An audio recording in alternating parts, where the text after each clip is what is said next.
I've heard of not getting along with Dad's new girlfriend, but sounds like the kids were erasing her number out of his phone.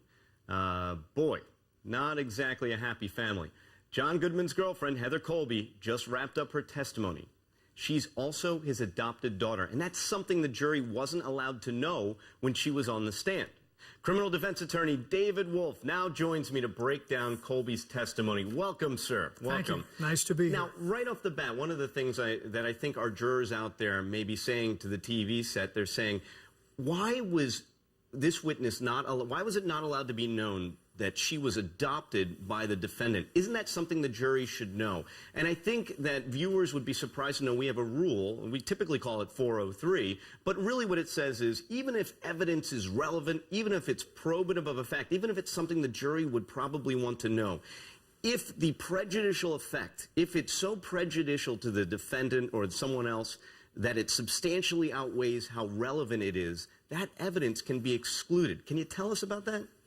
Well, you've just laid out the rule pretty clearly. I think what's critical here is what possible relevance might the fact that they had a peculiar relationship have had to do with the incident that occurred that night. Well, let me play prosecutor for a second. Let me put on an imaginary hat here, because I'm a defense attorney, but I have to, I'll act it out. The prosecution might have the argument that this relationship goes to the bias, it goes to the credibility of this witness, it goes to her, Your Honor, this goes to her state of, not her state of mind, but her motivation. Well, yeah, but the defense didn't call her to testify. The state did. The state put her on the stand, confirmed that everything Lisa Pembleton said is what was said, and that she might not have remembered some things that weren't as important to her that were important to Ms. Pembleton. But at the end of the day, there was no purpose at all for putting her on the stand because her testimony had nothing to do with the collision and what happened. I think you mean Colby, the daughter wife, is that, or the right. daughter girlfriend? That's right. But yeah. her testimony was consistent with what Pembleton said and what was important to Pembleton. The things that she forgot, she said, I don't remember. But what about the strategy that the prosecution is calling this witness first before the defendant can to sort of diffuse that bomb and put that bad testimony out on their case in chief? But there is no bad testimony, and if in fact the defense was going to call that witness, Roy Black would have gotten up with a red well full of questions and deposition testimony and information that he could have used to bring out what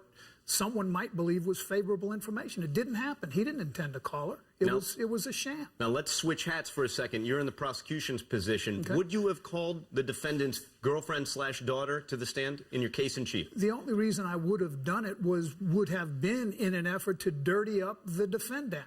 And that's exactly what the prosecutor, what's her name, Ms.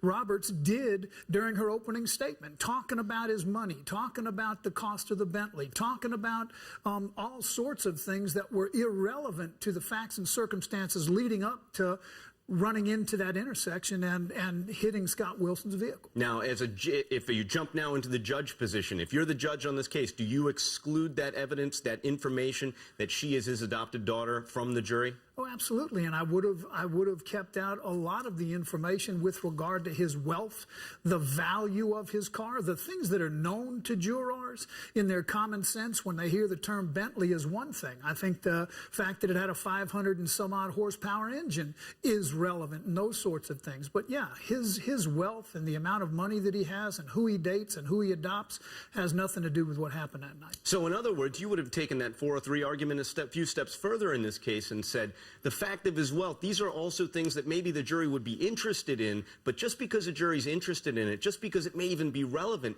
if it's so prejudicial, as we can clearly see in this case, that he is a very unlikable defendant to a lot of viewers, to a lot of people, because he's just so wealthy. And so you're saying that these are facts that probably should have been excluded as well. Right. And it was interesting when Roy Black began his opening statements, he started saying some of the philanthropic work that he was doing with the charity event that they were attending and things like that. And the state stood up and objected, saying that was irrelevant, yet it was irrelevant how much money he had, how much money he made, and what he might have been trying to do to shelter resources, A, for experts, but B, in light of the civil suit that was pending. But Mr. Wolfe, the prosecution couldn't have done that. They're always out for justice, are they not, sir?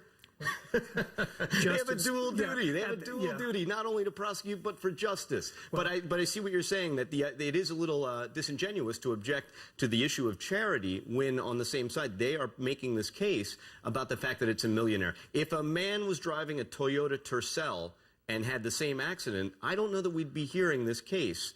Or we would have heard about this case. I don't think we would either. And, you know, if you're going to have brain surgery and you think your brain surgeon messed up, you're not going to raise the fact that he was trying to adopt his girlfriend as having to do anything with, in fact, the surgery that he was retained to perform. Right. Now, the defense in this case, I think, admittedly, has an uphill battle. What do you see so far that you like?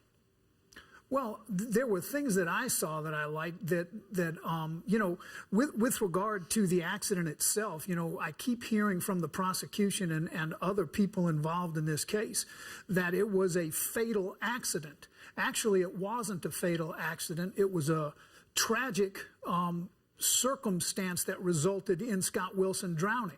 We don't even really know how badly injured he was as a result of the collision. And something that seemed very important to me was that when Mr. Goodman got out of his vehicle and wandered off, he didn't realize that the vehicle that was the subject of the accident was still there. And in fact, the people that stopped and called the police said it was a one-car accident, and they stood there 7 or 8 minutes till another few folks showed up and were wandering around waiting for the police and said, oh, God, there's a car in the canal. So, you know, what happened and what resulted in this poor kid's death is a tragedy. But the things that Mr. Goodman did by walking away and trying to find a phone and that sort of stuff is all very consistent to what he said in the phone call to his girlfriend. And that's critical here because the prosecution is alleging, it's really important because DUI manslaughter in Florida is a second-degree felony, but it gets aggravated up to a first-degree felony if you fail to give aid. And what is giving aid? Where do we draw the line when we say that a person has left the scene and failed to give aid, or instead they just took a little time because they were dazed and confused? How do we know? Well, the airbag definitely engaged, and there was definitely a severe accident if you're going from 40 to 63 miles an hour, and he was obviously stymied, but he did walk down the street, find a phone, make a call to somebody to come get him because his car was damaged, and at that point he didn't realize anybody else was injured, and then he called the police. Shouldn't the jury take into account, I mean, this accident didn't happen on the corner of Houston and Canal Street in the middle of New York City. He's not in an urban area. He has to walk somewhere if he doesn't have the means to make a phone call. And then it sort of raises that extra issue. Do you have an affirmative duty to use whatever means necessary to call the police, even if you don't have a cell phone available? Well, in Georgia, you're required to actually go and contact somebody and then return to the scene of the incident. So what he did in Florida might not have been considered leaving the scene of an accident as contemplated down there for his conduct here. Well, thank you, Mr. Wolfe. Some terrific insight. Glad to have you here. Thank you.